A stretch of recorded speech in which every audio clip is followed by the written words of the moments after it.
So the Enlightenment game, driving up yesterday to Sedona, I was feeling this, the whole Enlightenment game. We have these ideas of what enlightenment should look like. The mind, the ego can creep in every arena. Nothing wrong with the ego, by the way. But this evaluation, living from that place only, the ego has its right place.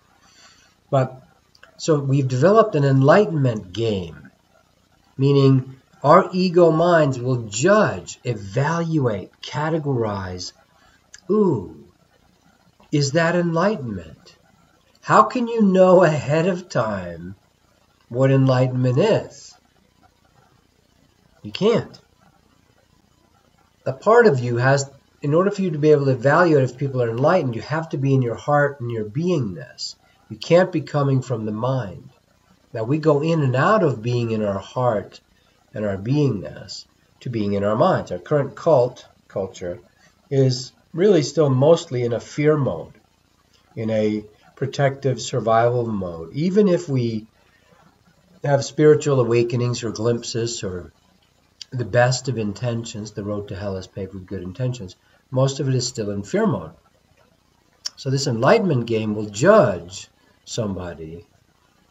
Oh, he doesn't speak with enough of a calm, connected voice. He doesn't have that beatific, plastered fake smile. Dear ones, nothing has ever happened. That's become an enlightenment imagery, an enlightenment caricature.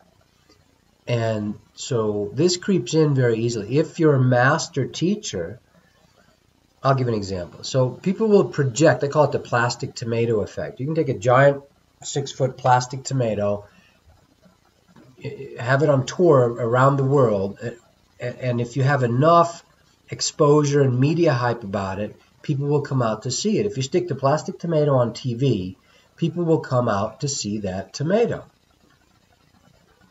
We project attributes, images, ideas onto things all the time.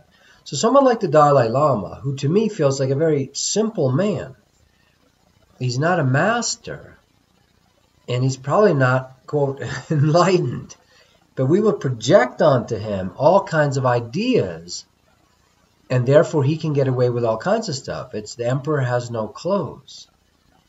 Everyone expects there to be clothes. Everyone expects there to be enlightenment. So we project that. He may be doing wonderful service and, so forth.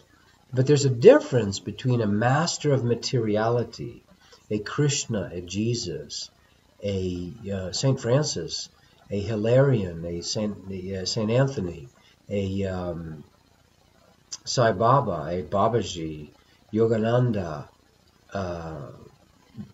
thousands of masters who have mastered the energy game. And there's levels of it too.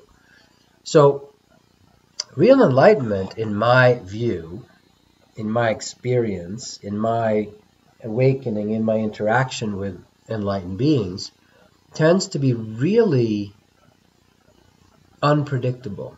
This is why true masters will say things like Sai Baba said, love my unpredictability. You can't put them in a corral. You can't put them in a box.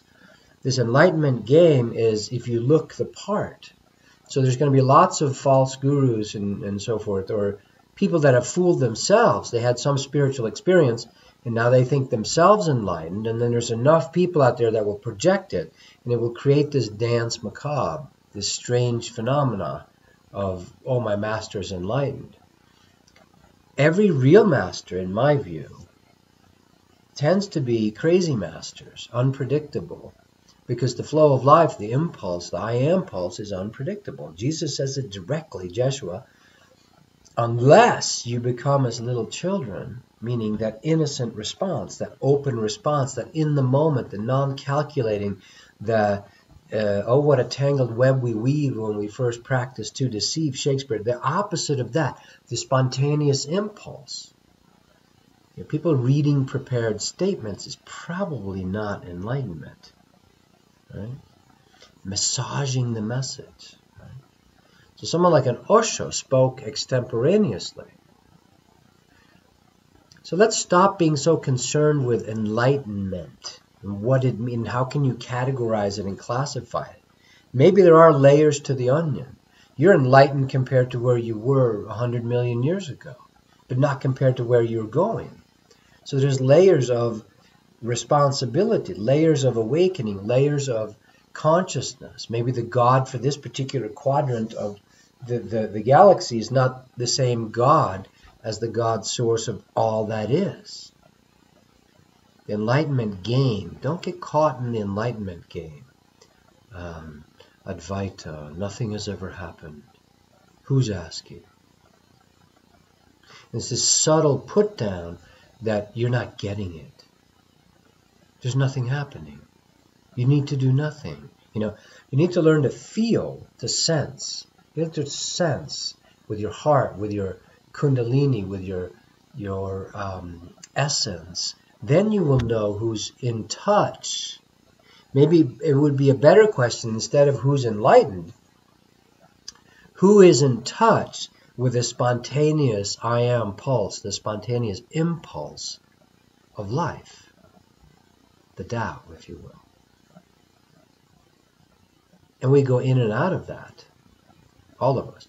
You wouldn't be breathing, you wouldn't be existing, unless at least part of you, or some of you, was still in contact with a spontaneous impulse of life.